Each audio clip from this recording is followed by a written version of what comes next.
NBC, which is to say WMAQ is NBC owned. So NBC Chicago, NBC New York, they decide they're going to go with me. And it's announced to the local papers, only now this, but they're not going to release me until they find my replacement.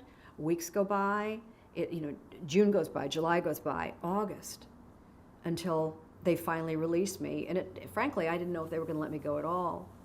No. But it was just long enough for the local news, the TV critics in Chicago, to build up a real head of steam about this airhead, inexperienced, blonde know-nothing who couldn't pronounce Chicago, who didn't know where the lake was, didn't know how to pronounce Goethe Street, which is Goethe, and one of them. Yes, one of them.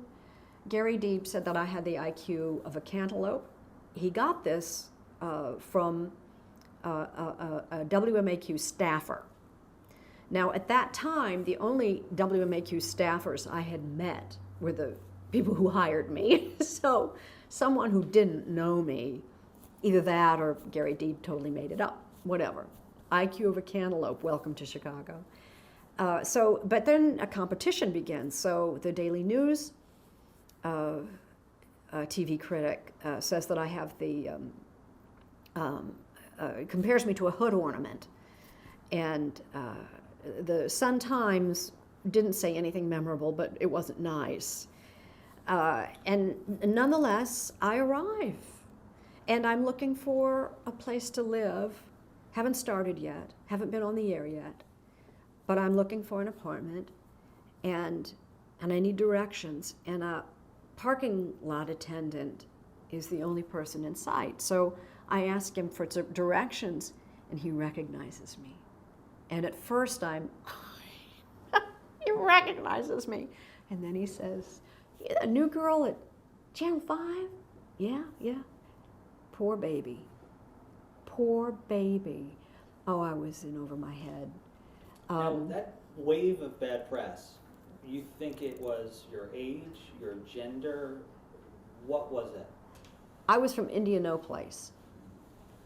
And I was 20, so I was not from Chicago. I was arriving in a town that took local news seriously.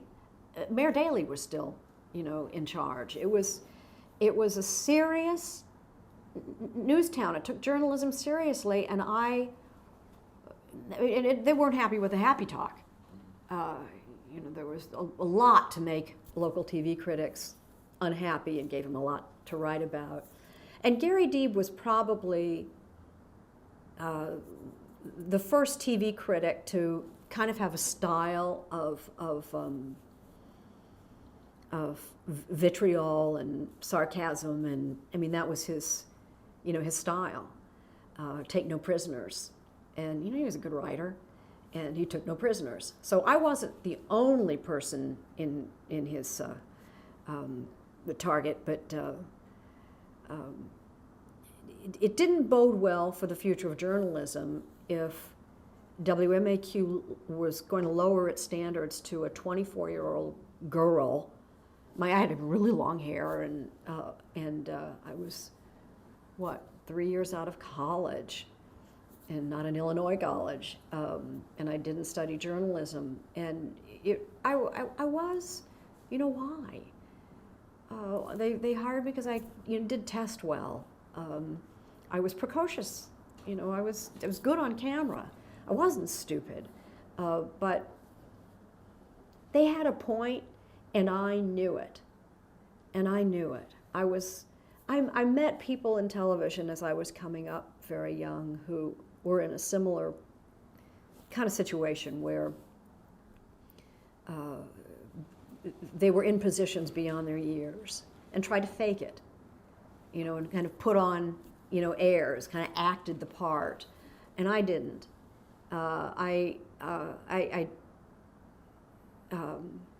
First interview, a big in-depth interview I ever gave was to a Chicago Tribune reporter named Marilyn Preston, who was terrific.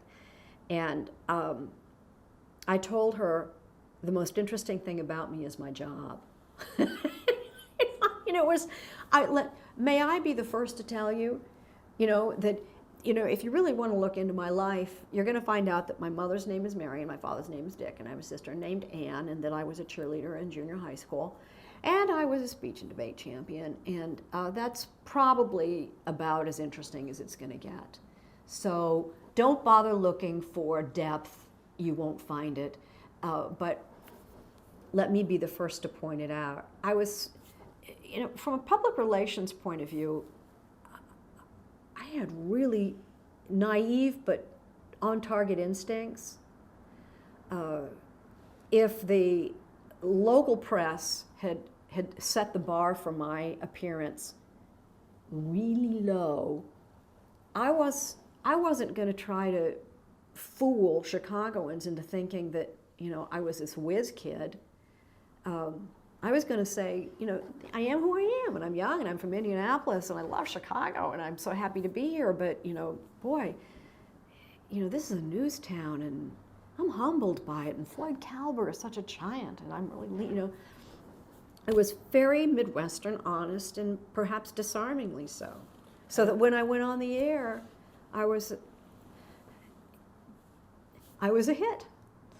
And one of the best compliments I was paid, and this was reported in one of the newspapers, the competition at the CBS affiliate, the Straight News, they were probably the best news shop in town, WBBM. And the women in the newsroom all got together after my debut and met in the ladies' room. And they agreed, she's good. And that was important because they had a lot riding on me not looking like a fool. Because if I looked like a fool, I was going to set back, the prospects for women in Chicago television. And they thought I was good, and this was reported in the paper. So we started off gangbusters, but the ratings went south pretty quickly.